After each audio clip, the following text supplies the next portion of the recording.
Oh, j'ai bien l'impression que vous avez cliqué sur cette vidéo pour ressentir quelques frissons. Eh bien, vous êtes au bon endroit, car aujourd'hui, je vais vous raconter une histoire plutôt creepy. Tout commence lorsqu'un jeune youtubeur appelé Jeans obtient 1000 abonnés sur sa chaîne YouTube. Évidemment, toute ressemblance avec quelconque personne existante n'est que le fruit du hasard. Pour l'occasion, ce jeune youtubeur va organiser une vidéo un petit peu spéciale. Il va tenter de survivre 10 jours dans une forêt, seul. Il trouve un spot sympa, il prend sa caméra et 2-3 affaires et il commence sa vidéo. Chose très importante, il décide de ne pas prendre son téléphone avec lui et le laisse dans sa voiture. Selon lui, ça permettrait de rendre le challenge plus intéressant. Selon moi, c'est suicidaire. Mais selon lui, intéressant. Et il se met en marche et après plus de 4 heures de randonnée, il arrive au spot qu'il avait trouvé. Il arrive dans une forêt et très rapidement, il va chercher un emplacement pour construire son abri. Il trouve un point d'eau, il commence à couper du bois et construit sa cabane. Jusque-là, rien de plus normal. Enfin, pour quelqu'un qui veut passer 10 jours en forêt. La nuit tombe et notre jeune youtubeur n'a pas de quoi faire un feu. Enfin, il n'a pas encore réussi à faire un feu. Du coup, il a froid. Très froid. Demain, la priorité absolue, c'est de faire du feu. Sinon, je vais mourir de froid. Donc là, je pense que je vais attendre que le soleil se lève,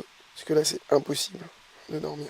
Alors, il va essayer par tous les moyens de faire du feu, mais il va pas y arriver. On peut dire que le défi commence plutôt mal pour lui, parce que sans feu, je sais pas comment il va faire. Bref, il passe sa seconde nuit sans feu, évidemment il a toujours aussi froid, et il va faire un move que personne d'entre nous n'aurait fait. Deuxième nuit, dans la cabane, j'arrive toujours pas à dormir, j'ai trop froid. En fait, ce qui est problématique, c'est que je dors une bonne partie de la journée, et j'ai pas le temps de faire les tâches que je veux dans la journée. Hier, il fallait absolument que je fasse du feu, et j'ai pas eu le temps. J'ai vu un petit coin là, en hauteur, un petit panorama, où il y a une vue sympa, peut-être qu'il fera moins froid. Donc voilà, je vais voir ce qu'il y a.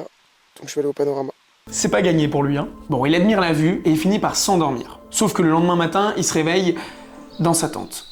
Bizarre ça. Pas sûr, mais je crois que c'est bizarre. Je suis pas expert. Là, normalement, il y a que deux possibilités. Soit il est somnambule, il a fait une crise et il est rentré du panorama jusqu'à la tente sans s'en rendre compte. Et sans avoir aucun souvenir. Ah bah je vous l'ai dit, c'est bizarre. Soit quelqu'un l'a déplacé pendant la nuit. Il y a quelqu'un qui est venu, qui l'a porté, qui l'a amené dans sa tente. Ça, c'est bizarre. Tu sais, c'est un petit peu comme quand t'étais petit, que tu t'endormais et que ton père te soulevait pour t'amener jusqu'à ta chambre. Sauf que là, je suis pas sûr que ce soit son père. Bizarre. Il se réveille et clairement, cet événement, bah ça va pas le marquer, hein. En même temps, il a une mission qui est très importante, faire du feu. Donc il a pas le temps de réfléchir à ce qui s'est passé hier, non. Faut faire du feu. C'est après plusieurs heures d'essai qu'il va enfin réussir. Et heureusement pour lui, parce que la nuit arrive. Pendant qu'il passe sa soirée à regarder le feu, car oui, il a pas son téléphone, donc il n'y a pas moyen de lancer Netflix, un jeune homme qui a l'air de chercher sa route tombe sur le campement de Jeans. Les probabilités sont très petites.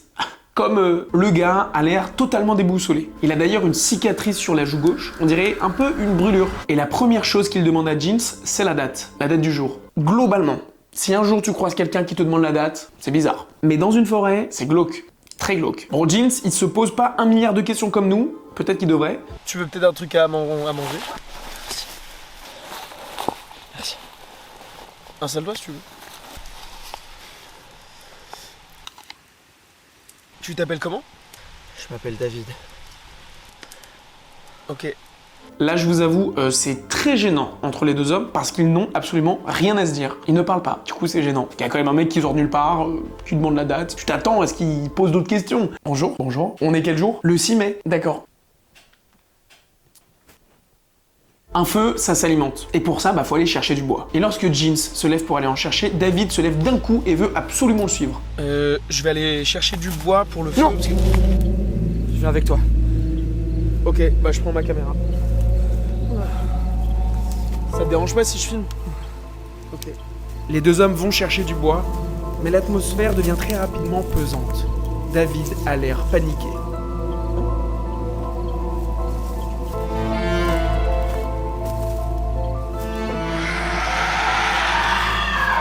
Il vient nous chercher. Qui ça? Le Ghost Rider. Allez, tu sais quoi, viens, on retourne à la cabane. Alors moi, quand tu me parles de Ghost Rider, je pense à ça. Mais ça m'étonnerait que ce soit le type dont David parle, hein. Plus sérieusement, David devient tout pâle et Jeans comprend qu'il se passe quelque chose d'un peu bizarre, mais pour lui c'est un happening. Voilà, en fait d'habitude, Jeans il fait des vidéos avec un autre pote youtubeur qui s'appelle Charlot 4K. Et là Jeans il pense que le cri plus l'avenue de David, c'est une mise en scène. Il se dit que c'est Charlot qui a mis en place tout ça pour que la vidéo de Jeans soit plus intéressante. Donc lui il prend les trucs à la légère, tranquille. Les deux hommes rentrent au camp et David fonce dans le lit, enfin dans le sac de couchage de Jeans. qui du coup ne lui laisse pas énormément de choix pour dormir. Et qu'est-ce qu'il aime bien faire, Jeans, à 2h du mat? Aller au panorama pour admirer une belle vue. Bonne idée ça. Il y va et laisse David tranquillement dans son sac de couchage. Oui, l'amitié entre hommes, ça peut aller très vite. Jeans passe encore une fois la nuit au niveau du panorama et il se réveille au niveau du panorama. Donc cette fois-ci, tout va bien. Non, tout va pas bien. En fait, quand il retourne à son campement, il n'y a plus rien.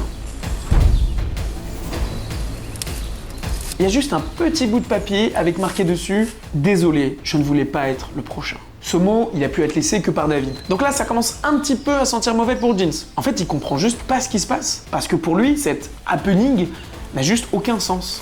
Pourquoi Charlot aurait voulu qu'il n'ait plus d'affaires? Ça rend littéralement le défi impossible.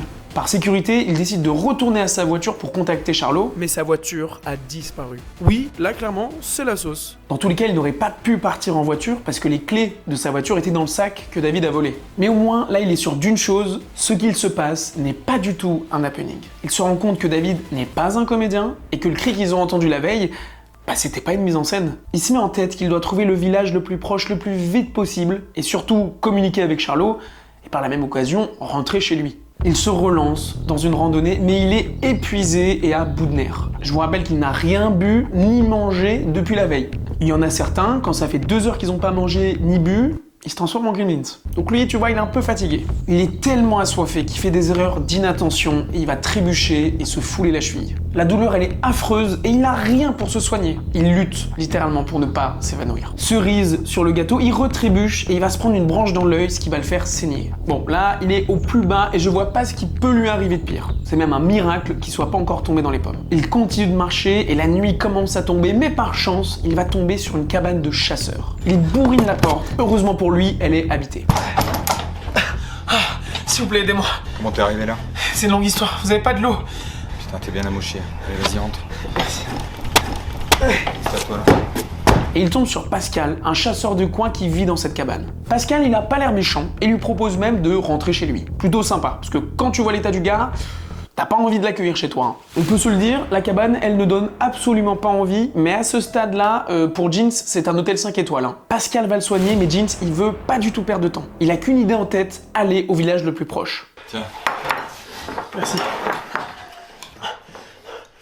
Je vais paraître impoli, mais vous pouvez pas me ramener au village le plus proche? Je dois absolument appeler quelqu'un. Tu peux pas, non. Il y a eu un éboulement l'année dernière et la route est bloquée. Ça doit être réglé d'ici demain. Mais tu peux dormir ici si tu veux. En plus, j'ai pas de téléphone, il n'y a pas de réseau ici. Ok, merci. Donc Pascal va gentiment proposer à Jeans de passer la nuit. Et il va lui raconter une histoire qu'il a entendue il y a très longtemps. Tiens, bois ça va te faire du bien. Merci. Dis-moi, tu m'as parlé d'un jeune avec une cicatrice tout à l'heure. Ouais, c'est lui qui m'a tout volé hier. Ça me fait penser à une tragédie qui a eu lieu dans le coin il y a 10 ans. Un père avec ses gosses faisait du camping un soir d'été. Il y a eu un incendie. Ils ont été piégés dans les flammes et le père s'est sacrifié pour sauver les gamins. Alors lui, il est mort. Mais les gamins s'en sont sortis sans trop de grabuge, je pense. T'en as peut-être croisé un des deux. Peut-être. Bon, bah écoute, repose-toi, tu peux dormir ici. Ok, merci. Bonne nuit. À ce stade de l'histoire, on peut déjà se poser plusieurs questions. La première, c'est qui est le Ghost Rider? Ensuite, est-ce que ça a un lien avec les événements qui viennent de se produire? Eh bien, si vous voulez avoir la réponse à ces questions, je vous invite à vous abonner pour être au courant de la sortie de la prochaine partie, car cette histoire n'est pas terminée. Tout ce que je peux vous dire, c'est que la seconde partie de cette histoire, elle vous réserve énormément de surprises. Allez, ciao. Je m'en vais faire une randonnée de 10 jours, sans téléphone.